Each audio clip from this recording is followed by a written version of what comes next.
diwariskan oleh ulama-ulama kita dari zaman salaf sampai ke zaman khalaf, maka terlihat lebih rapi. Jadi beliau meringkas satu kitab sebenarnya namanya Risalah Kusyairiyah, tapi ditambahkan banyak hal di dalamnya. Sebelumnya mari kita baca surah Al-Fatihah. Semoga Allah membuka qalbu kita, pikiran kita, merendahkan hati ini supaya mampu menerima hakikat-hakikat dari Allah Subhanahu wa taala. Al-Fatihah. A'udzubillahi Bismillahirrahmanirrahim. Ar-Rahmanir-Rahim. Iyyaka na'budu wa iyyaka nasta'in. Shiratal ladzina an'amta 'alaihim. Di pertemuan pertama kami menghantarkan tentang Islam, iman, ihsan. Tentu masih ingat sebagiannya. Islam, iman, ihsan. Islam melahirkan ilmu namanya fiqh. Dalam fiqh itu orang kalau ingin memahami hukum yang zahir, dia punya jalan namanya mazhab. Maka mustahil kalau ada orang hari ini tidak mau bermazhab. Apa yang terjadi jika tidak bermazhab? Maka akan muncul perseteruan panjang bahkan di masjid-masjid, ya. Ada namanya mazhab Syafi'i, ya. Ada mazhab Maliki, mazhab Hanafi, mazhab Hanbali, masih banyak mazhab-mazhab yang lain, tapi yang bertahan cuma 4 itu, ya. Lalu Al-iman itu melahirkan ilmu namanya ilmu tauhid, ilmu aqidah. Nah, ini melahirkan aqidah ahlus sunnah wal jamaah, yang nama ini sering diperdebatkan dan diperebutkan oleh banyak aliran sekarang.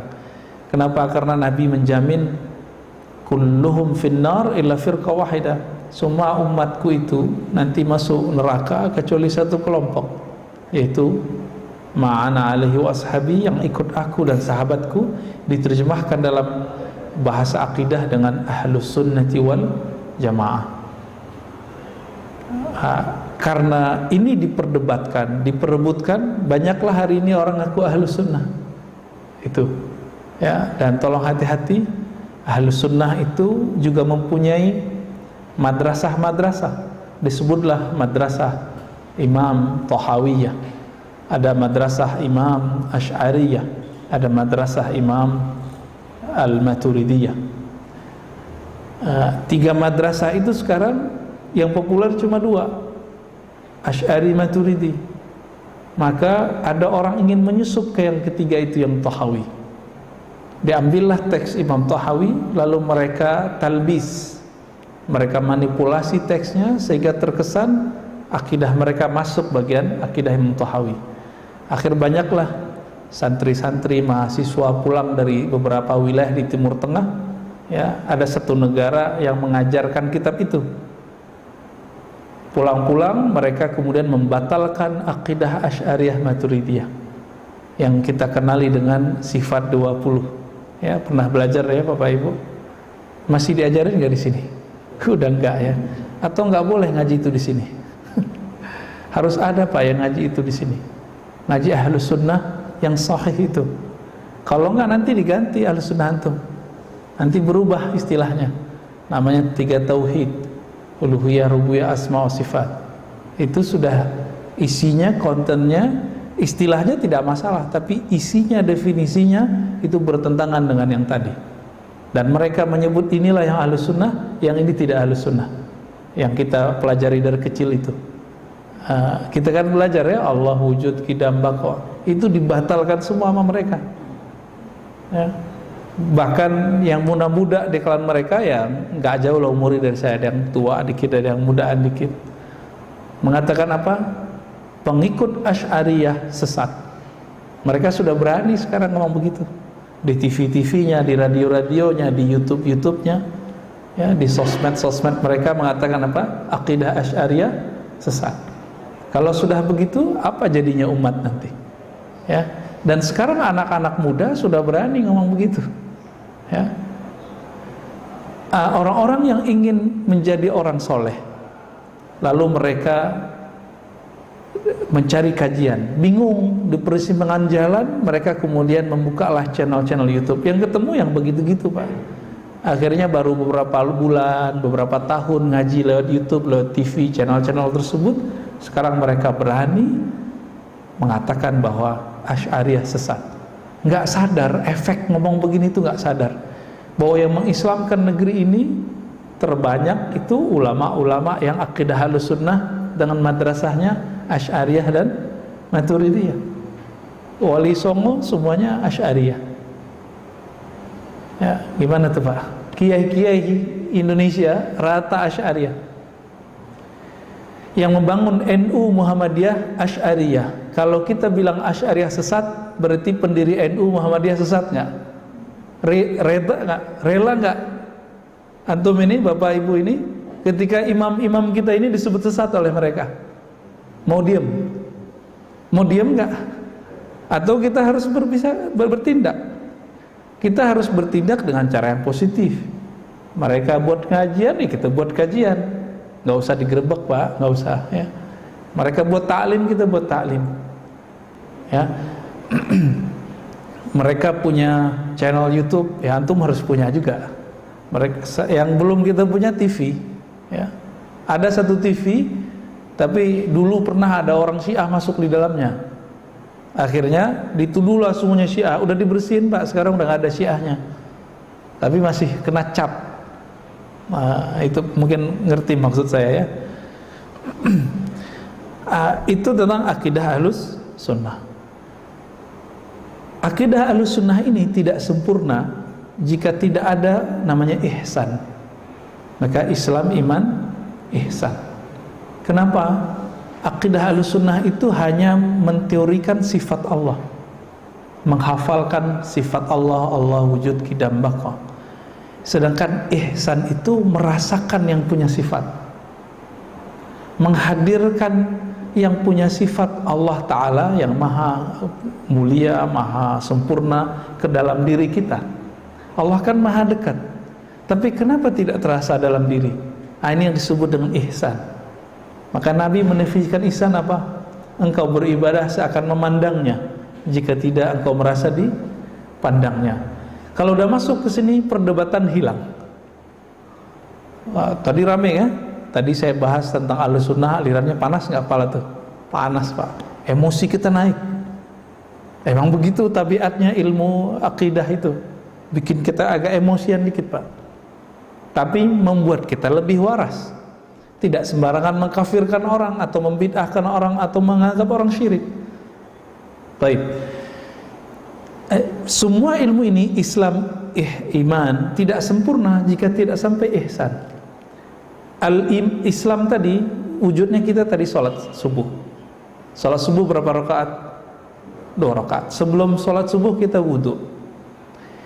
Rangkaian sholat itu siapa yang kita sembah diteorikan dalam ilmu akidah. Bagaimana sebenarnya yang disembah itu? Maka dirasakanlah dengan al-ihsan. Ilmu al-ihsan ini melahirkan suatu sikap para sahabat yang disebut zuhud. Ilmu kezuhudan ini memunculkan satu ilmu yang sekarang orang malu menyebut namanya, yaitu tasawuf. Gitu. Sekarang diganti nama Pak, Tazkiyatun Nufus. Ketika kita buka kitab Hadaiqul Haqaiq, ternyata Tazkiyatun Nufus hanya satu bab di sini. Gak cukup modalnya itu. Karena diri kita tidak hanya nufus, nufus jamak dari nafs, jiwa. Diri kita ini, ini tolong dihafalkan. Ini pernah saya sampaikan di beberapa tempat juga. Ada yang disebut jasad. Nih, tubuh yang ini, yang kasar ini, yang ada syahwat di dalamnya, ada emosi di dalamnya, ada nafsu di dalamnya. Nafsu bahasa Indonesia ya, bukan nafsu bahasa Arab. Jasad ini di dalamnya ada apa? Ada nafs.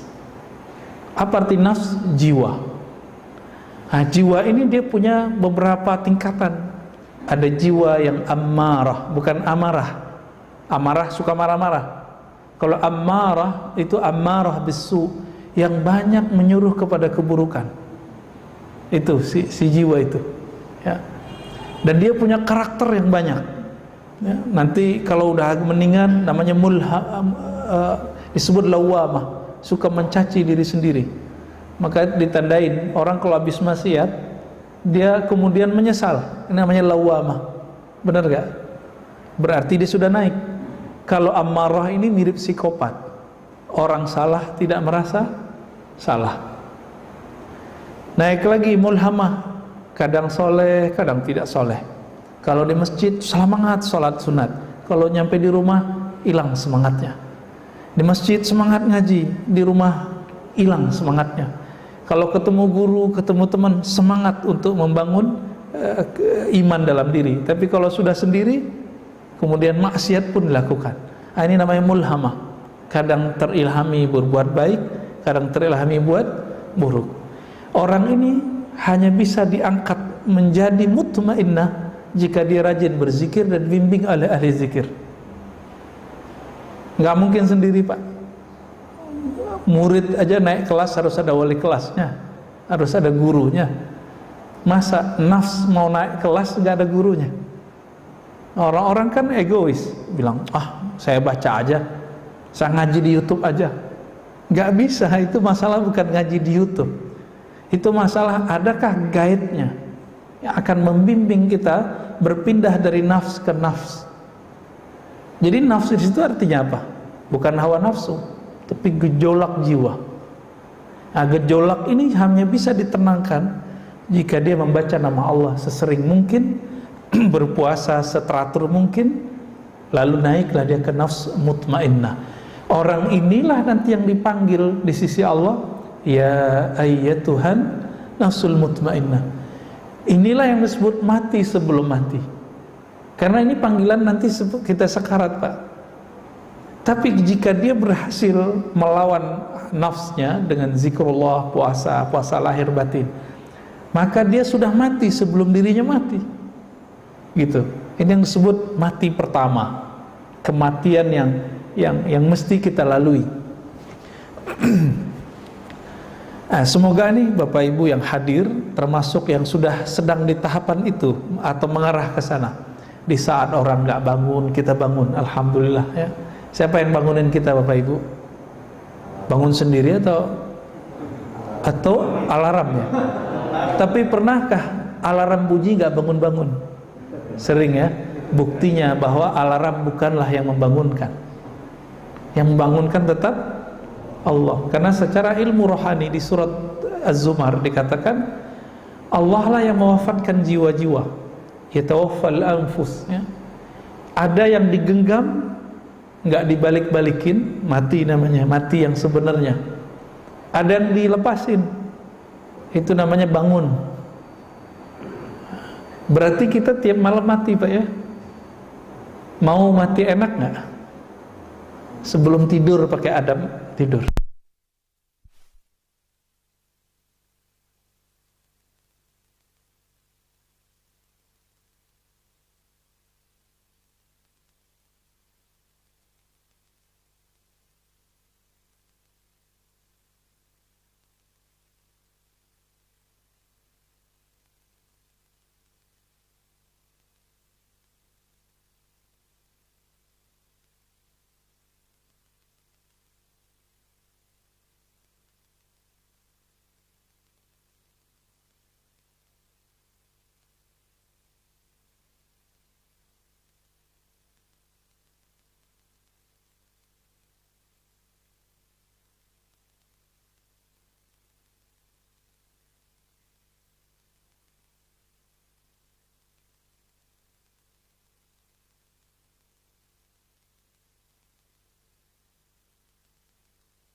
Kalau udah tasawuf nanti ninggalin keluarga.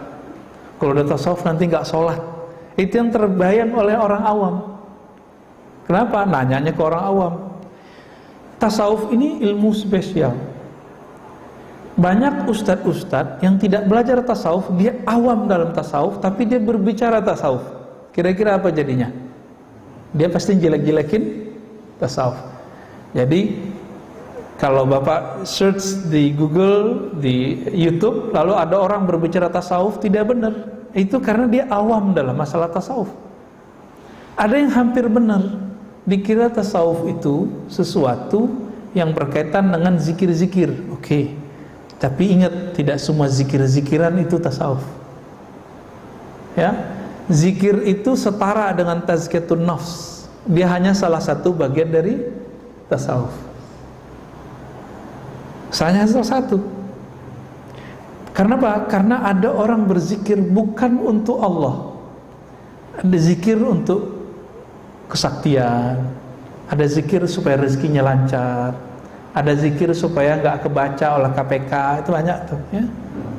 Ada zikir supaya pilkada besok kepilih. Yang begini ini itu bukan zikir sufi, bukan zikir tasawuf.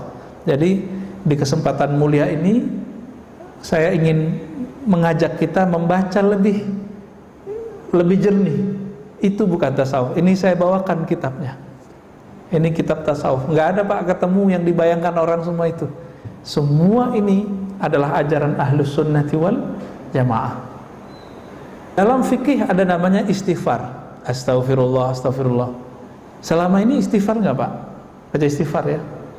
Tapi dari mana kita tahu kita istighfar karena apa, untuk apa, dan sampai level mana?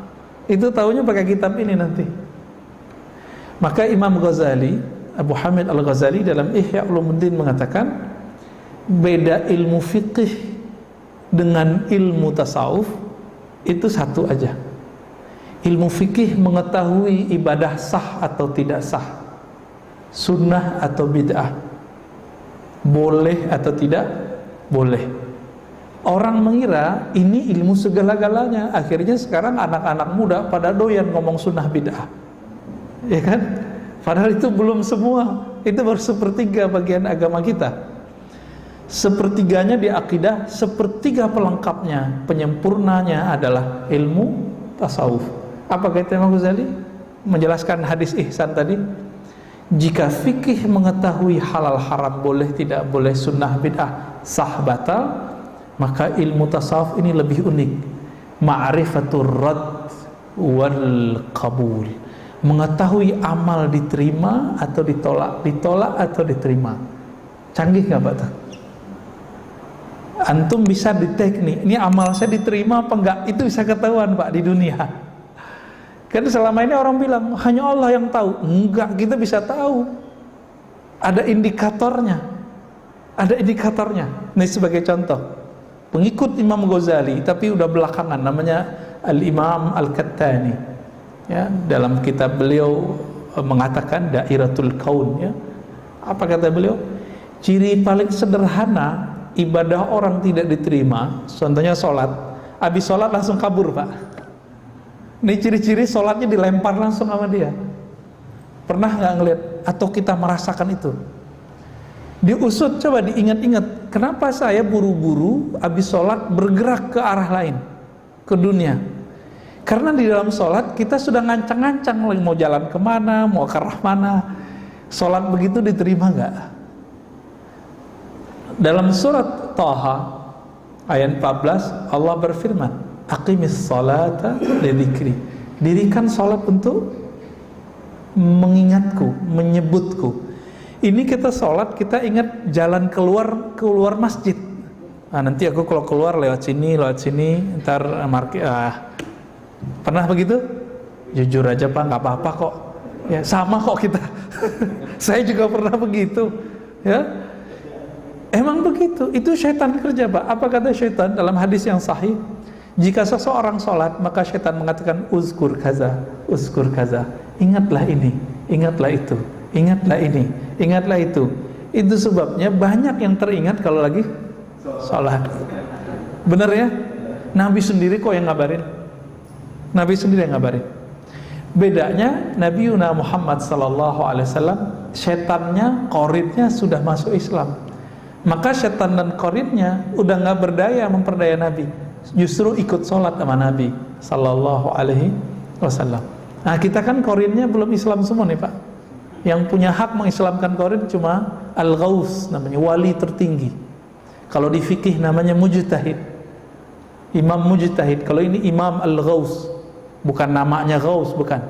Itu gelarnya. Kalau di akhir zaman ya Imam Mahdi. Ya, hanya itu yang bisa mengislamkan.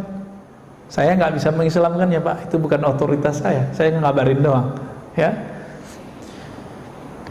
Nah, sekarang kita masuk ya. Jadi tasawuf apa tadi? Ilmu mengenai ihsan. Apa faedahnya? Mengetahui amal diterima atau ditolak. Maka Nabi kasih kabar gembira. Ada orang yang diterima amalnya 1/4, ada yang 1/3, ada yang setengah, ada yang 2/3, ada yang semua, ada yang enggak, 10% aja Pak. Kabar gembiranya Pak, alhamdulillah masih diterima lah walaupun cuma berapa gitu. Ya. Kita bisa tahu itu Pak. Habis sholat itu kita zikir. Kenapa habis sholat itu zikirnya istighfar? Kan kita sudah diampuni seharusnya. Kan Nabi mengatakan sholat 5 waktu itu seperti seseorang punya sungai di depan rumahnya lalu dia mandi 5 kali, betul? Hadis ini masih ingat? Ya. Tapi kenapa ba'da sholat masih istighfar? Itu istighfar bab terima atau tidak terima. Maka ini kabar gembiranya Pak. Ciri-ciri sholat kita dimaklumi oleh Allah. Kita mau istighfar habis sholat.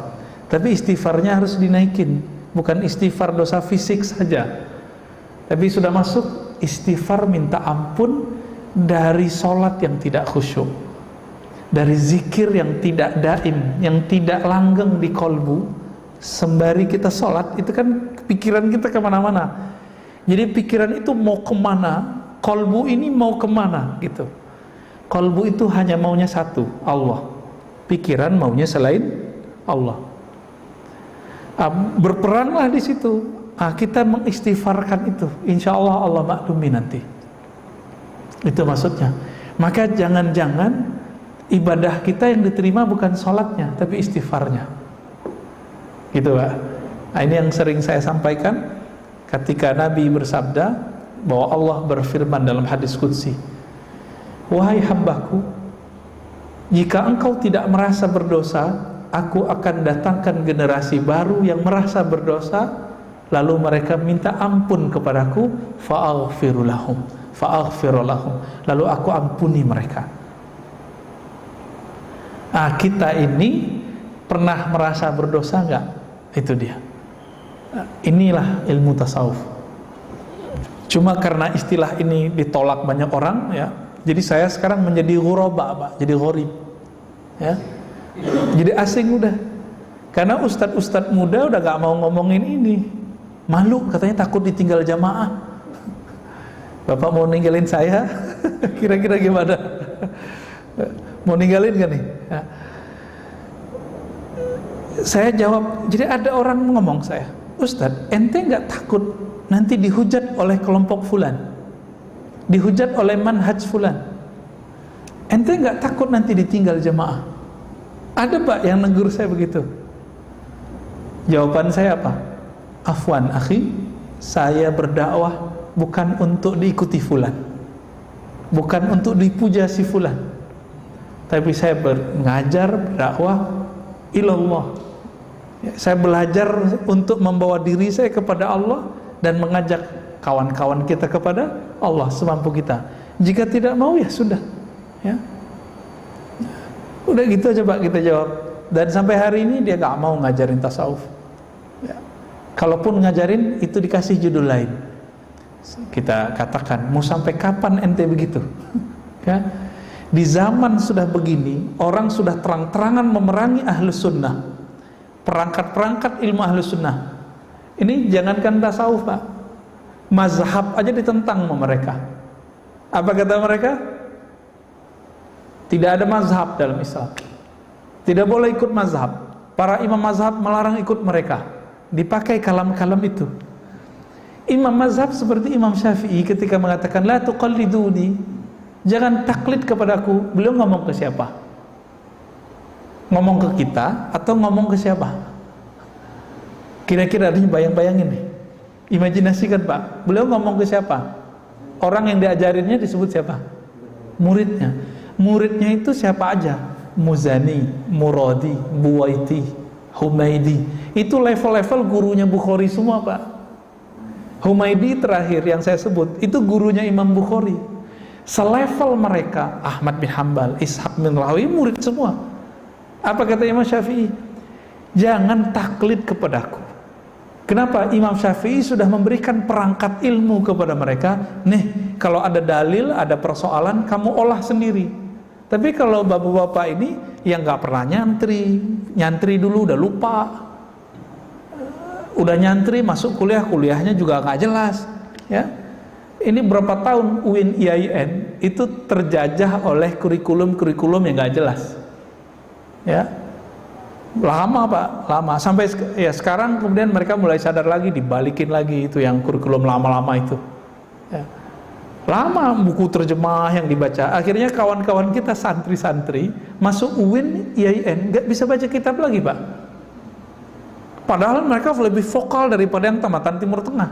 Timur Tengah kan nggak ada presentasi. Coba tanya teman-teman kita Timur Tengah, presentasi kuliah itu nggak ada. Maka kalau ngomong tuh ngedoktrin kebanyakan, ya nggak semua. Kalau anak UIN, anak IAIN, enggak. Mereka ketika menjelaskan sesuatu itu ya bisa berkilah dulu, berteori dulu, karena udah biasa berdebat. Cuma baca kitabnya udah mulai longgar. Nah, saya 7 tahun ngajar di UIN sampai 2019.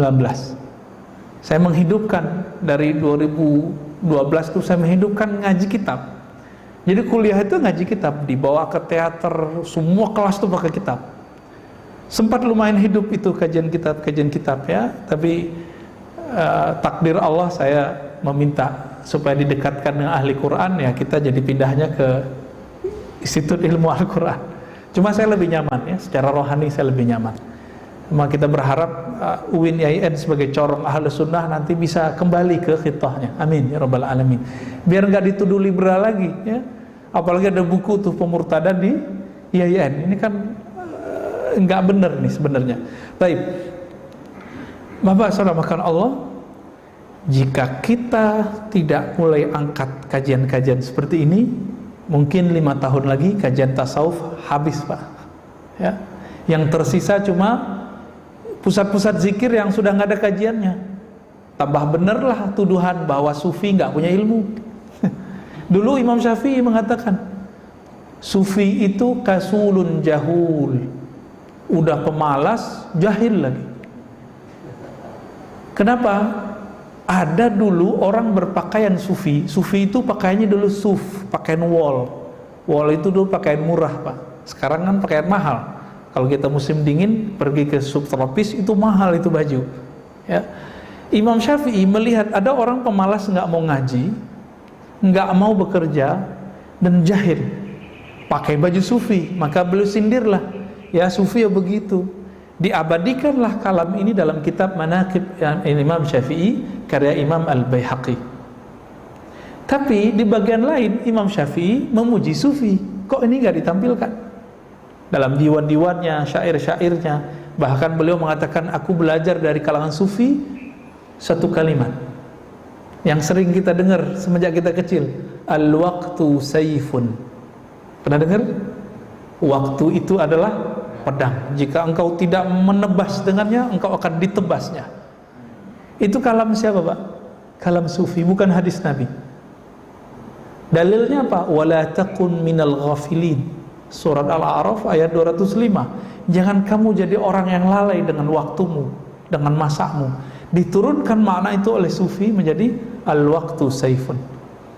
Dulu saya konsen kajian hadis, sibuk ngurusin hadis dhaif, sahih, dhaif, palsu. Ya, tapi jenuh juga Pak ya. Ilmu hadis itu kan ilmu alat, bukan ilmu maksud, bukan ilmu tujuan. Ada keras gitu di hati saya, merasa kok aku merasa kayak suka nyerang orang ya, nyerang ustadz siapa yang hadisnya nggak sahih gitu. Akhirnya saya kemudian kembali ke kajian ahli sunnah yang kajian akidah. Kajian akidah bertahun-tahun kita buat daurah. Ternyata nggak bisa juga menenangkan hati saya. Apa yang bikin tenang hati saya ketika belajar kitab ini, ilmu tasawuf. Nah, maka saya sedang berbagi sharing pengalaman ketenangan itu. Semoga nanti Bapak Ibu memburunya, mencarinya sendiri. Ya, cari gurunya, cari ahlinya. Kita masuk saja ke kitab Al-Babul Awwal, bab pertama. Bab pertamanya dimulai dari taubat. Apa arti taubat? Sering dengar kata taubat nggak? Kita biasanya sering bilang kalau teman kita jarang ke masjid, tumen lo taubat, kan gitu. Ya, itu bukan taubat, Pak. Bukan itu yang taubat. At-taubah itu kalau bahasa Arab ar-ruju', kembali, berbalik dari dosa, berpaling dari dosa. Ar-ruju' anidz dzamb. Dosa itu dibagi 3. Dosa fisik, dosa batin yang namanya nafsiyah, jiwa, qalbu, ada dosa rohani. Jadi tiga pangkat dosa. Dosa fisik ya mata yang nakal, telinga yang mendengarkan yang nggak benar. Nah ini orang awam semua udah beres. Bahkan orang-orang yang menganggap tasawuf ini ajaran sesat, mereka jarang punya dosa yang ini. Tapi ada dosa kolbu, dosa nafsiyah, merasa lebih pintar, itu sombong namanya, merasa lebih benar, merasa imamnya ahli bid'ah, dia ahli sunnah. Kan ada tuh jamaah yang begitu, ya. Hati-hati antum kalau begitu kena tuh sudah ya. Merasa kita yang sholat ini lebih benar daripada orang nggak sholat gitu. Merasa kita yang menikah ini lebih benar daripada orang-orang yang nakal di luar. Belum tentu. Masih ingat PSK di zaman Bani Israel? Allah ampuni semua dosanya cuma karena dia menyayangi seekor anjing. Kita yang sholat setiap hari ini, jangankan anjing, manusia aja kita nggak sayang. Mau jadi wali Allah dari mana? Ya. Jadi kadang-kadang Allah angkat seseorang jadi wali, kekasihnya, bukan dengan sholat, Pak. Sholat ini kewajiban badan sudah. Haknya badan kita emang sholat. Tapi Allah lihat kalbunya. Ketika si perempuan yang sangat banyak dosa ini, sangat hina lah kalau bagi orang awam, mungkin kalau orang agamawan menganggapnya najis nih perempuan. Tapi kalbunya tersimpan nur rahmah, nur cahaya kasih sayang Allah, inti dari Rahman dan Rahim, yang diulang-ulang di Quran. Bismillahirrahmanirrahim, Bismillahirrahmanirrahim. Kan diulang berapa kali Pak Bismillahirrahmanirrahim di Quran? 114 ditambah dengan surah An-Naml 114. Perintah sholat, aqimis sholat, ya, aqimis sholat. Sholat lebih kurang ya kalau yang digabung dengan zakat 26-an. Kalau yang sendiri sekitar 50-an. Lebih banyak Rahman dan Rahim. Maka jika kita sholat tidak menumbuhkan Rahman dan Rahim, sholatnya gagal. Gitu.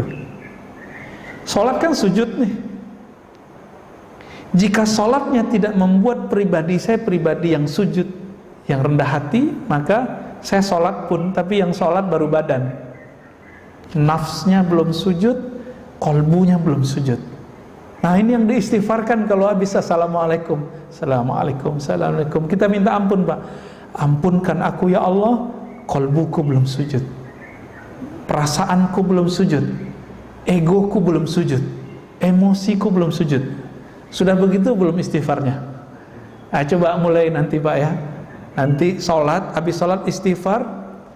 Kalau gitu kira-kira istighfarnya cukup nggak 3 kali? Gak cukup Pak. Barulah nyambung kita. Kenapa Nabi istighfarnya 70 kali? Dihitung-hitung segitu Pak jadinya. Ya, kira-kira seperti itu. Nah, apa kata beliau? Di dalam Al-Quran Surat Ghafir ayat 3 ya, Allah menyebut dirinya Ghafir dzanbi wa qabilit taubi. Allah lah yang mengampuni zan, dosa, wa qabilit taub, dan menerima taubat. Jadi taubat ini bukan masalah bagus bacaannya, ya. Dan di Al-Quran kita sering mendapatkan tawabin, ya. Misalnya ada ayat, sesungguhnya Allah mencintai orang-orang yang tawabin. Apa arti tawabin? Kalau harfiah di terjemahan orang yang bertobat, tapi makna aslinya itu lebih dari itu, Pak, karena sudah ada tasdidnya, mubalaghah. Tawabin artinya orang yang doyan tobat, orang yang doyan tobat. Dan itu ada di pribadi Nabi kita Muhammad sallallahu alaihi wasallam. Udah candu tobat belum, Pak? Pribadi tobat itu ciri-cirinya tidak merasa suci. Nah, sudah sampai level itu belum kita? Ini ceknya sederhana aja nih. Ketemu orang yang suka maksiat, hati kita merasa kita lebih baik dari dia, atau kita bilang, semoga aku dijaga supaya tidak terjebak dengan apa yang dia lakukan. Dia belum tentu lebih hina daripadaku. Nah, ini pribadi taubat namanya. Tapi kalau kita jalan keluar, ibu-ibu yang berjilbab ini ngelihat orang nggak berjilbab, terus mengatakan, itu laknat, perempuan neraka, gitu. Udah keluar bahasa-bahasa begitu. Ini sama dengan kasus seorang ahli fikih yang didatangi algojo pembayaran. Jadi algojo bayaran ini. Jadi dia disuruh bunuh orang. Udah berapa yang dibunuh sama dia? 99. Ya. Kata algojo, kata si ahli fikih ini, ente udah bunuh 99 orang, nggak ada tobat bagimu. Dibunuhlah orang itu. Aneh, apa bedanya kita sama dia? Riwayat itu sindiran buat kita. Kalau ada orang pemaksiat, walaupun bunuh 100 orang, nggak boleh kita anggap dia hina. Siapa tahu hatinya sedang mencari kebenaran. Allah kan yang dipandang kalbu orang. Allah nggak pandang fisik kita, Pak. Sama sekali. Saya pakai begini nih, Allah nggak pandang. Pakai kopiah, Allah nggak pandang. Jenggot saya panjang, Allah nggak pandang. Yang dipandang kalbu saya lagi ngapain nih, ya? Kalbunya merasa bergantung kepada Allah, merasa hina di hadapan Allah, atau merasa lebih mulia daripada makhluk. Itu yang Allah pandang tuh. Nah, kita yang mana, Pak? Innallaha yanzuru ila qulubikum. Yang Allah pandang itu kalbumu, bukan serbanmu, bukan kopiahmu, bukan pakaianmu. Nah, makanya saya mengimbau kalau ngisi kajian training untuk para dai, kita ngajak, wahai tuan-tuan dai, para ustadz, para syekh, para kiai, tolong jangan sibuk di performan pakaian, sorban kayak gamis, enggak. Ente sibuk ngurusin kalbu. Gimana caranya? Sebelum jamaah kita bangun duluan. Ngapain? Istighfar, Pak, kerjaannya. Ini yang disebut dalam surat Zariyat, ya. Wabil asharihum yastaghfirun. Ciri-ciri penghuni surga itu ketika orang tidur, dia bangun, ngapain? Yastaghfirun. Mereka merasa berdosa, mereka minta ampun kepada Allah. Nah, ini Bapak Ibu saudara makan Allah, walaupun Bapak sebagian bukan dai, bukan ustadz, bukan guru, coba amalkan itu. Itu dijamin masuk surga udah. Ya, ayatnya jelas, ya. Bahwasannya penduduk ahli surga itu amalannya yastaghfirun, mereka minta ampun di saat orang sedang tidur. Artinya dia nggak bisa tidur karena kepikiran dosa. Kenapa kita bisa tidur, Pak? Karena kita lupa sama dosa kita, benar nggak? Nah, inilah nikmat dari Allah, namanya lupa. Jadi lupa itu untuk manusia kesempurnaan. Bagi Allah itu kemustahilan. Nggak mungkin Allah bersifat lupa. Tapi bagi kita itu sebuah kesempurnaan. Coba kalau kita ingat semua orang yang nyakitin hati kita, Pak, bisa tidur nggak? Nggak bisa. Kita ingat semua orang yang pernah berkata kasar, kita nggak bisa tidur. Apalagi ibu-ibu nih yang hatinya lebih lembut dari bapak-bapak, yang pernah dulu sakit hati, putus cinta atau bercerai. Kalau Allah nggak kasih lupa, itu nggak bakal bisa tidur. Maka lupa itu kesempurnaan bagi kita. Nah, saat kita lupa itu, Nabi beristighfar dari kelupaan itu. Ya Allah, aku minta ampun karena aku lupa kalau aku berdosa. Nah, itu istighfar juga tuh. Nah, orang kalau sudah tahu nih celah-celah istighfar, ternyata banyak yang perlu kita istighfarkan, baru dia disebut tawwabin. Ya. Maka orang begini, karakter keduanya tidak pernah putus asa dari rahmat Allah. Ini disebut dengan tawwabin. Mau segunung, setinggi langit dosanya, dia masih ada harapan. Allah pasti bisa mengampuniku. Ya. Bukan berarti dia kemudian enak-enakan maksiat, enggak. Dia setiap kali salah dia punya harapan, husnuzan kepada Allah SWT. Lalu beliau mengatakan di sini, ya, apa hukum taubat? Selama ini istighfar hukumnya apa? Yang kita tahu, sunat ya? Enggak, Pak.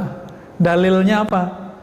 Dalam surat An-Nur ayat 31, Allah berfirman, "Wa tubu ilallahi jami'a ayyuhal mu'minun." Bertobatlah kepada Allah semuanya, wahai orang-orang beriman. Ini perintah bukan? Berarti wajib. Maka beristighfar, bertaubat itu wajib hukumnya. Lalu dikatakan oleh beliau, at-taubah itu ada tingkatan-tingkatannya, ya. Ada model-modelnya. Ada orang yang ciri-ciri diterima tobatnya, dia bisa melupakan dosanya. Ada yang kedua, ciri-ciri orang yang diterima tobatnya, dia tidak bisa lupa dosanya. Ternyata ini perbedaan antara dua guru dan murid. Jadi suatu kali Imam Sari Sakti, gurunya Imam Junaid, itu ditanya, apakah tobat yang diterima itu wahai Tuan Guru? Apa jawaban beliau? Antansa dzanbak. Kamu bisa move on, melupakan dosamu, lalu kamu bisa membuat lembaran baru. Ini menurut Imam Sari Sakti. Kalau Imam Junaid, muridnya apa? Muridnya lanjutan dari yang tadi. Ketika ditanya, gurunya sudah meninggal. Menurut gurunya begitu. Tapi ketika beliau menjelaskan kepada murid-muridnya, taubat itu ketika engkau selalu ingat bahwa engkau berdosa. Bedakah terjemahnya? Engkau mengingat dirimu bahwa dirimu adalah pendosa, sehingga merasa hina terus di hadapan Allah Subhanahu wa ta'ala. Allah ketika nyuruh kita baca Quran, perintahnya apa? Fasta'iz billahi minasyaitonir rajim. Berlindunglah kepada Allah dari syaitan yang terkutuk. Kenapa? Karena banyak orang baca Quran ada riya dalam dirinya. Banyak orang baca Quran, dia merasa lebih benar dari orang lain. Mau imam, mau jamaah sama. Semoga kita nggak masuk ke bagian yang itu, ya.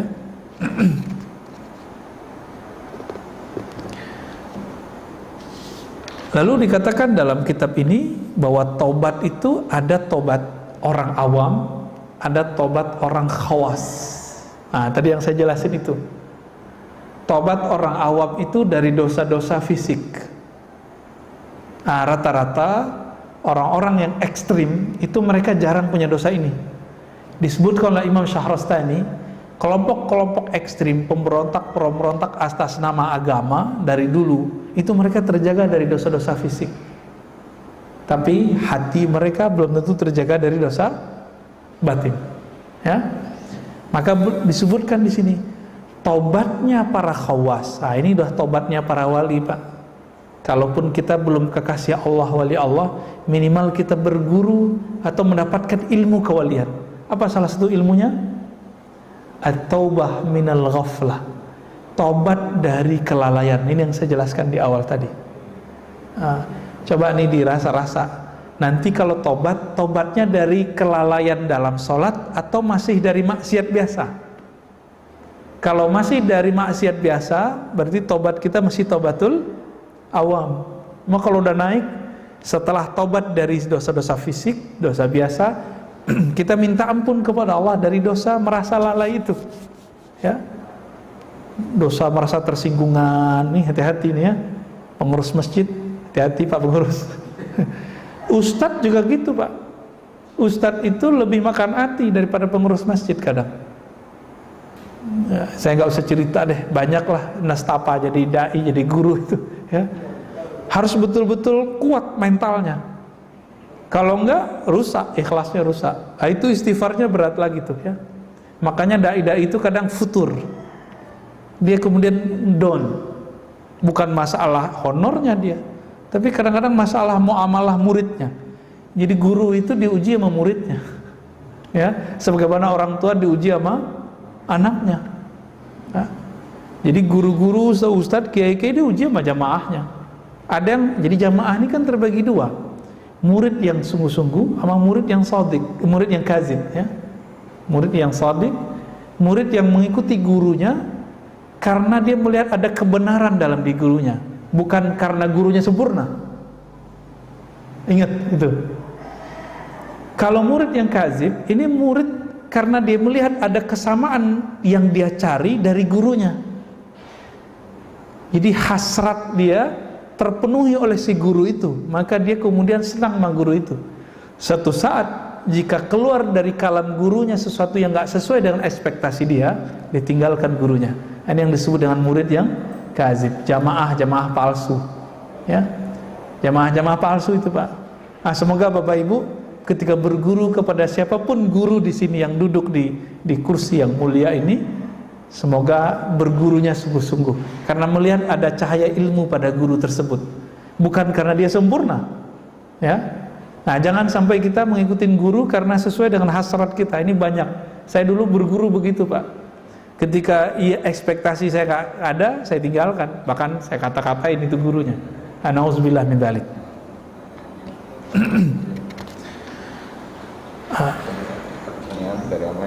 Taib. Wah, canggih amat antum pakai online. Baik, ini ada berapa waktu lagi? 5, 10? Taib, ini ada pertanyaan ya. Pak Lukman Hakim, Pak Ustadz, syukron materinya. Bagaimana realisasi ibadah mahdhah? Ibadah mahdhah itu ibadah murni dengan ghairu mahdhah, ibadah yang tidak murni. Contohnya ngaji. Ngaji ini kan ghairu mahdhah. Apalagi kita kerja niatnya menafkahi keluarga, itu ibadah Pak. Itu ibadah juga.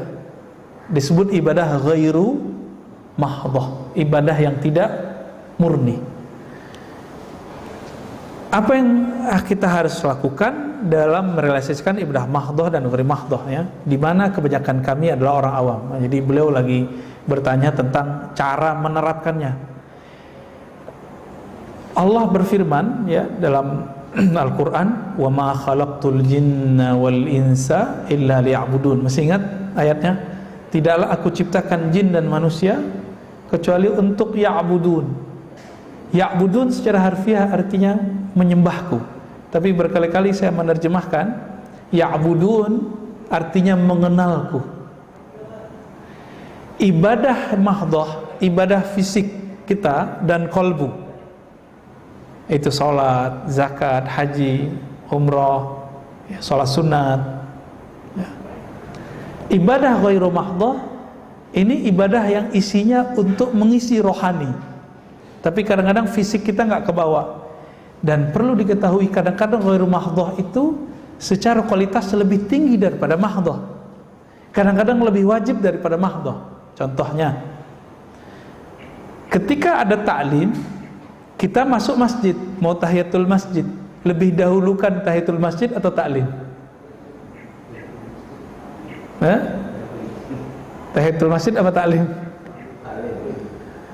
Tahiyatul masjid sunat nggak? Ta'lim itu wajib atau bukan? Wajib, cuma dia ghairu mahdhah. Wajib tapi ghairu mahdhah. Gitu Pak. Nah, nanti bisa diterapkan semuanya nih ya. Termasuk sholat syuruk. Tapi antum terserah ya, kita nggak paksa. Kalau mau sholat silakan. Cuma kalau ngikutin ilmunya, kajian masih berjalan, lalu syuruk masuk, nah, tinggal pilih yang sunat atau yang wajib. Gitu. Itu nggak masalah ya. Terus apa saja yang kita niatkan untuk Allah, untuk membantu hamba-hamba Allah, keluarga kita kan hamba Allah, maka itu ibadah ghairu mahdhah. Apalagi kalau bapak ini kerja, niatkan saya nanti mau zakat dari kerjaan ini. Udah pak, itu dari awal berangkat sampai bulan besok dapat gaji, itu semua dihitung ibadah, ya, dihitung ibadah semua. Tapi ingat juga, ada ibadah mahdhah karena niatnya tidak benar, itu nggak dapat apa-apa. Saya sholat supaya disebut ahli ibadah, ya. Saya ngajar, ibadah mahdhah nih. Saya ngajar supaya disebut orang alim, supaya disebut ustadz sunnah, ustadz aswaja, ya. Nah ini ibadah ghair mahdhah, ataupun mahdhah nggak dapat apa-apa saya. Ya, paling-paling dapat honor, pulang-pulang cuma dapat honor, nggak dapat pahala saya. Nah, inilah kejadian guru-guru di madrasah, kiai-kiai di pesantren. Kalau mereka tidak main kolbunya di sini, realisasi mahdhah ghair mahdhahnya tidak berhasil. Tujuan dia mengenal Allah tidak berhasil. Tadi coba diartikan, aku ciptakan jin manusia, tidaklah aku ciptakan mereka kecuali untuk mengenalku. Maka semua aktivitas mengenal Allah itu adalah wajib. Mau bentuknya ta'lim, mau bentuknya zikir, mau bentuknya sholat, maka kita nggak perlu benturkan. Kalau ada teman kita tadi waktu masuk masjid dia sholat sunat dulu, padahal kita lihat ta'lim, nggak masalah pak, biarin. Kenapa? Mungkin dia menganggap itulah mengenal Allah, nggak ada masalah. Sama misalnya antum lagi ta'lim, masuk syuruk, ada orang sholat sunat, berarti mungkin itu pemahamannya, itu tidak masalah juga. Tapi kalau ngikutin ilmu ma'rifatullah, mengenal Allah sesaat itu lebih afdal dari 1000 rakaat. Dalilnya mana? Ada dalam Sunan Ibnu Majah, ya. Dalam Sunan Ibnu Majah disebutkan 2 riwayat. Satu riwayat menyebutkan satu bab ilmu lebih utama daripada 100 rakaat. Di riwayat kedua lebih utama daripada 1000 rakaat.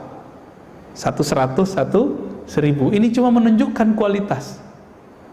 Tergantung ilmunya ngarahin kemana nih, ngarahin mengenal Allah atau mengenal selain Allah. Jika mengenal Allah, maka satu nafas yang kita tarik saat kita ngaji lebih afdol daripada 1000 nafas yang kita tarik waktu kita ibadah.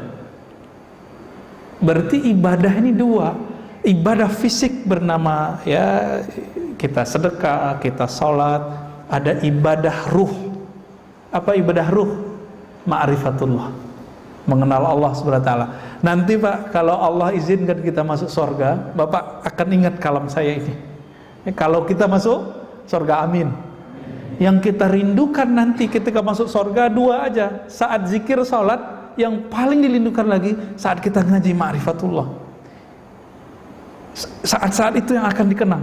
Zikir salat, ma'rifatullah, mengenal Allah.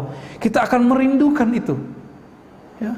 Dan kita menyesal, ya Allah, kenapa dulu hidupku tidak dihabiskan untuk mengenang Engkau di dunia, untuk bermakrifat kepada Engkau, untuk sholat kepada Engkau di dunia. Jadi tolong pak, besok kalau kerja berangkat zikir aja di jalan, ya. Radionya kecilin aja. Selesain dulu wirid. Nih saya ijazahkan wiridannya. Pertama istighfar 100. Ini wirid para sahabat Nabi, kemudian dirumuskan oleh Imam Abdul Hasan Asyadzili. Pertama apa? Istighfar 100 sambil jalan aja. Ya, lihat aja tuh jamnya, kira-kira kalau udah 3 menit selesai. 3 menit atau 5 menit selesai. 15 menit doang atau 20 menit. Yang kedua, la ilaha illallah. Sama kan zikir-zikir lama juga kan? Ini yang kita sebut di khutbah kemarin. Jika ada orang membaca la ilaha illallah, ada orang baca gitu dari kolbunya, Allah kan selalu mandang kolbu kita. Untuk orang yang membaca ini, Allah berikan pandangan istimewa. Di belahan langit dan bumi, Allah sekedar memandang dengan keistimewaan rahmatnya, bahwa orang ini diangkat jadi kekasihnya. Ini nanti bapak sambil nyetir bisa jadi waliullah, ya. Jadi waliullah mudah pak. Yang penting bacanya lisan baca, kolbu mengikuti. Tapi walinya baru wali umum, ya, belum wali khusus. Wali khusus ada tugasnya kerohaniannya. Gak kuat antum itu, ya. Wali khusus itu ada tugas berat. Tugasnya kalau muallim itu siap dibenci orang, ya. Siap mendatangi tempat-tempat yang tidak ada materi di situ, ya. Di situ hanya menghabiskan materi kita. Ada Pak nanti. Orang-orang begitu tuh ada. Itulah Nabi. Nabi kan datang ke mana-mana. Itu pakai dananya, pakai dana sahabat. Habislah dana mereka untuk dakwah. Puncaknya jihad. Ini dakwah belum ada, udah jihad-jihad aja ya. Hayya alal jihad, ya. Ke laut aja kalian tuh ya. Orang belum ngaji bab tentang apa itu ibadah dengan benar, mereka sudah buat hayya alal. Mana ada di kitab fikih, di kitab hadis hayya alal sholat diganti hayya alal jihad. Itu bid'ah itu Pak. Itu yang finnar kata Rasulullah itu. Ya. Man ahdatsa fi amrina hadza ma laysa minhu fawarat. Yang membuat-buat hal-hal yang tidak dilakukan, yang tidak ada dasarnya dalam agama ini, tertolak. Kullu bid'atin dalalah wa kullu dalalatin finnar. Ya, hadis Tirmizi. Di Imam Muslimnya, iyyakum wa muhdatsatil umur. Jauh-jauh perkara baru. Apa itu? Kullu muhdatsatin bid'ah. Segala sesuatu yang baru yang tidak ada dalilnya bid'ah. Nah, ini bahaya ini. Semangat jihad tapi nggak pakai ilmu. Karena nggak punya makrifat jihad. Jadi jihad itu ada makrifatnya juga. Sehingga jelas kita berjuang untuk apa, dengan cara apa, kapan waktunya itu ada. Main buru-buru aja Imam Mahdi keluar ya. Belum Pak, tunggu dulu, Imam Mahdinya masih sembunyi. Ya, masih disembunyikan Allah. Sabar-sabarlah ya. Pertanyaan kedua, Nabi Muhammad kan maksum, tidak punya dosa. Dosa apa yang ditobatkan, yang beliau baca saat istighfar? Itu dosa yang disebut dalam hadis, innahu la yughanu ala qalbi. Hadis ini sahih. Ya. Sesungguhnya ada ghain yang menutupi qalbuku. Apa arti ghain? Nurun. Cahaya yang menyilaukan qalbu Nabi. Fa'atubu ilallah wa astaghfiru ilaihi 70 marrah. Maka aku bertobat minta ampun kepada Allah 70 kali. Jadi Nabi dapat nur ilmu, nur dibukakan alam langit, alam bumi Pak kepada Nabi. Ketika Nabi melihat itu, Nabi istighfar. Kalau kita kan pengen ya, penasaran ya ngelihat alam lainnya. Bener. Penasaran nggak ngelihat surga? Nabi ngelihat surga, itu yang disebut ghaib. Nabi ketika dibukakan oleh Allah, tersingkaplah ini surga, ini neraka. Disebutkan dalam hadis Imam Tirmizi, Imam Bukhari. Ketika Nabi lagi mimpin sholat, tiba-tiba beliau maju ke depan dan tangannya kayak memetik sesuatu, tapi tiba-tiba beliau mundur, kayak ketakutan sesuatu. Ketika sholat beliau cerita, tahukah kalian kenapa aku maju dan ingin memetik sesuatu? Aku melihat ada pohon-pohon surga dan buah-buahannya. Tiba-tiba aku ingin metiknya. Lagi sholat tuh. Coba kalau imam kita begitu kan, sholatnya nggak selesai-selesai Pak. Tiba-tiba dalam waktu sekejap berubah. Allah ganti yang dilihat Nabi adalah neraka. Maka beliau mundur. Nabi memandang itu tersilaukan oleh akhirat. Ini yang disebut ghain. Maka Nabi minta ampun karena beliau sempat terobsesi ngambil buah-buahan surga. Itu aja Nabi istighfar. Ya, kalau kita pengen surganya ya, maka istighfar kita masih jauh di bawah istighfarnya Nabi Sallallahu Alaihi Wasallam. Kira-kira begitu. Jadi Nabi tidak ada dosa fisik udah nggak ada. Yang meyakini Nabi berdosa, dosa kecil itu Syekh Ibnu Taimiyah. Maka dibantah, masuk penjara beliau di zaman hidupnya. Dalam kitabnya Majmu' Fatawa beliau mengatakan Nabi terpelihara dari dosa besar tapi tidak dosa kecil. Ini kekeliruan besar beliau, dikritik oleh para ulama. Pertanyaan terakhir, Ustadz, maaf tadi Ustadz mencontohkan kisah wanita yang hina ya, dan seekor anjing yang mendapatkan rahmat. Apakah kejadian yang akhir-akhir ini sedang viral, seorang artis yang mengenal ulama besar bisa masuk ke kategori ini? Kira-kira gimana Pak? Pertama, wallahu a'lam. Tapi kenapa Nabi menyampaikan hadis tadi? Karena itu akan terjadi setiap masa Pak. Setiap masa ada perempuan yang begitu nggak? Setiap masa ada ahli fikih yang ganas nggak? Ada. Tapi kalau dia main-main aman neraka, saya juga takut juga, Pak. Ya, dia bilang apa tentang neraka? Biar gue masuk neraka gitu ya. Itu saya juga serem. Ya kita berharap dia tobat lah. Kita juga tobat. Pintu tobat kan masih terbuka. Ya, masih terbuka. Jangan deh ngomong-ngomong begitu, bahaya. Ya.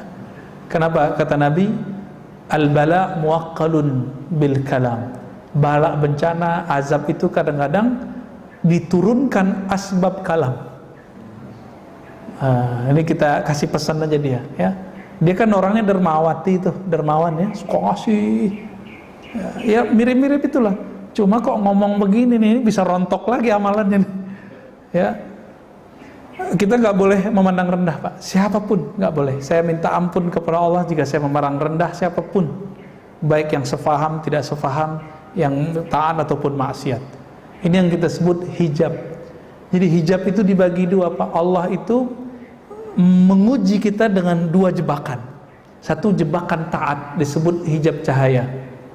Yang kedua jebakan maksiat disebut dengan hijab kegelapan. Kalau orang terjebak dengan taatnya, dia akan merasa suci. Saya merasa lebih suci ini dari orang. Sama, orang terhijab dengan nasabnya bisa merasa nasabnya menjamin hidupnya. Hati-hati juga nih para habaib, hati-hati juga. Walaupun antum itu keturunan Rasulullah, nanti yang akan memutuskan Sayyidah Fatimah. Sayyidah Fatimah kan dapat laporan nanti. Siapa cucu-cucunya yang mengikuti ajaran Nabi? Yang nggak diikutin dipecat, Pak, kehabibannya. Tapi karena kita nggak tahu, kita serah saja kepada Allah. Maka jika ada habaib yang aneh-aneh, kita diam aja, Pak. Kita serahkan kepada yang ahlinya. Sudah ada yang ngurus.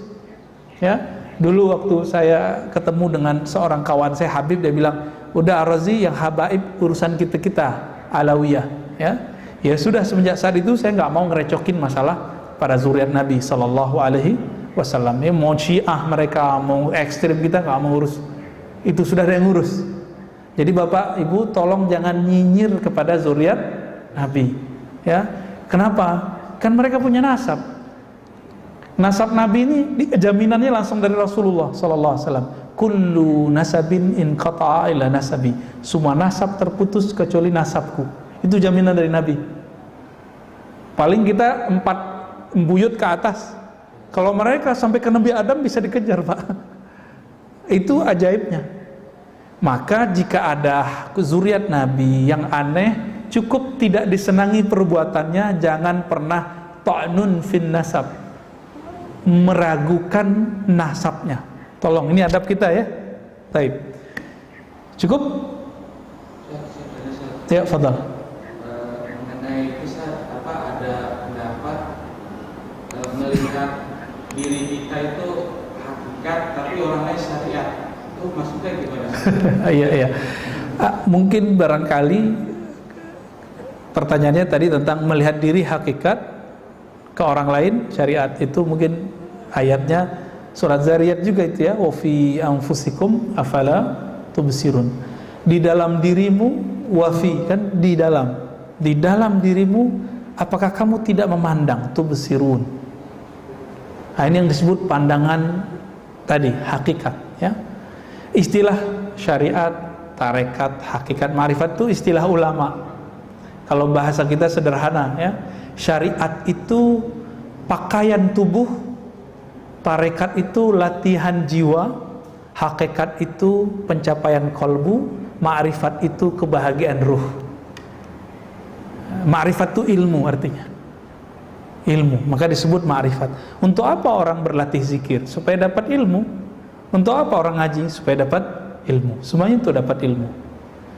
Jadi tidak salah istilah begitu ya. Ada lagi? Tadi itu baru 2 saat yang tadi dikasih baru apa? Oh ya, zikirnya ya.